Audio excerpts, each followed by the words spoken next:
I'm Bekah Coffey, and I am a daughter, a friend, a personal trainer, and a stroke survivor.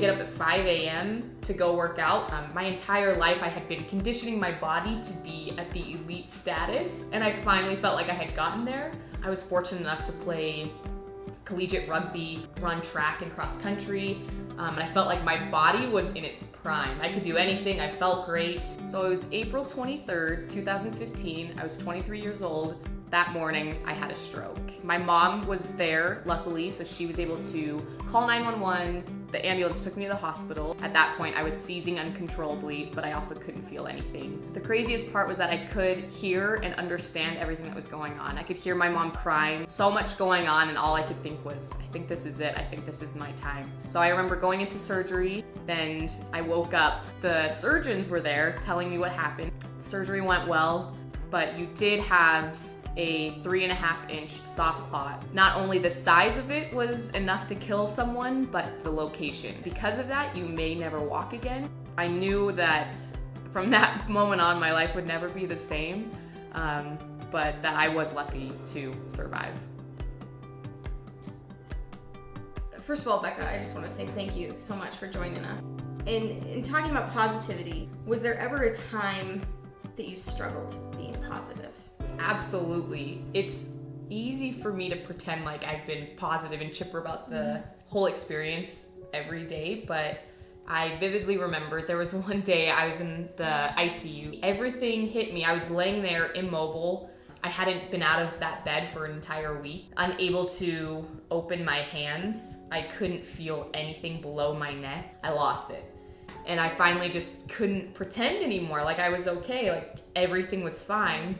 But other than that, I just kind of accepted it and decided that I wanted to have a positive approach and a positive outlook because I never knew who was watching. I never knew whose life I was going to be affecting. After the stroke, how long were you in the hospital? 3 months. 3 months? Yeah. Wow. You mentioned that the doctor said that you may never walk again. When did that come back?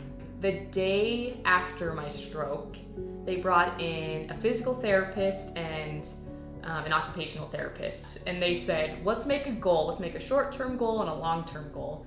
And I said, a year after my stroke, from April 23rd, I want to be able to run just a 5K. And they're like, that's not a good goal because you might not ever walk again. And I believe I was walking on my own after that 3-month mark, but I still couldn't feel from about my top rib down. What does your daily life look like? Mornings, I wake up, or sometimes I just don't sleep much in the night, so it's just about saying, okay, now it's time to finally get up. Sometimes I wake up and I can't feel my legs again. Sometimes I wake up and my fists are just clenched tight and I have to wait until I can reopen them and use them again. Then I'll go to work, and work is great because it's a huge distraction for me, and it's a positive distraction. It's a place I can go and serve others, which is what I love to do. But typically, around the time I'm getting off work, I notice how tired I am. I'm lethargic, my legs are dragging. And that's usually when the worst of it comes out because I am so tired. I can't let something that happened to me almost 2 years ago continue to affect my daily life. Is there pain? The only pain I get is when I go down to feel my leg and I don't feel anything. The fact that I can still walk, I'm fine with it. Let's talk about that 5K. Okay. Because I know you ran one. I did, yeah. And when did that happen? Actually, I think it was about just a year and a month after my stroke. Secretly, I wanted to be able to run a marathon after my year mark. And I was like, I want to not only run a 5K, but I want to run 10 of them because the doctors told me I couldn't. Yeah. For you, who's been your support system? Obviously, my family, first and foremost. They were there for me the entire time. My parents lived in the hospital with me. My brothers as well, they've always been there, especially my youngest brother. He was extremely supportive, mostly because he never saw me differently, but he also respected my deficits and everything. My work, I had just missed my first day of a new job, and they still reached out to me and they said, hey, we'd love for you to still work here. So I had a job when I came back. My friends, especially this one over here, she's been the most supportive person I could ever ask for. She didn't know me before my stroke, and she still accepts who I am now, even though I'm not who I used to be. And that's huge, because my number one goal was to come back to real life and appear normal. I'm not normal, I'm still struggling, but as long as other people treat me like I am, then that's all that really matters.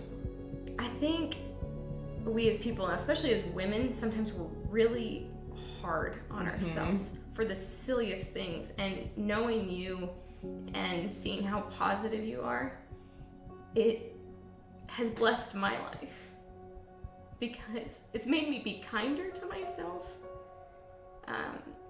and appreciate, hey, you know what? Okay, so I don't have a perfect body, but I have a body that I'm able to use every day. And I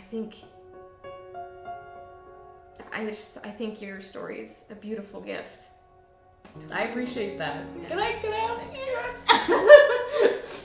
Thank you. I really do appreciate that. That's all I really want is to, yeah, you're completely right. As women, we do beat ourselves up constantly. And I tell people all the time, the day before my stroke was the first day I had completely accepted who I was. I was proud of my body, I was proud of myself, and then that all got taken away. And so I love hearing that who I am today and who I've become can inspire other people. I think when a lot of people go through hardships or trials or something, they immediately think, why me? And I easily thought that as well. I'm not gonna say I didn't, but it was pretty easy for me to see that my stroke wasn't for me.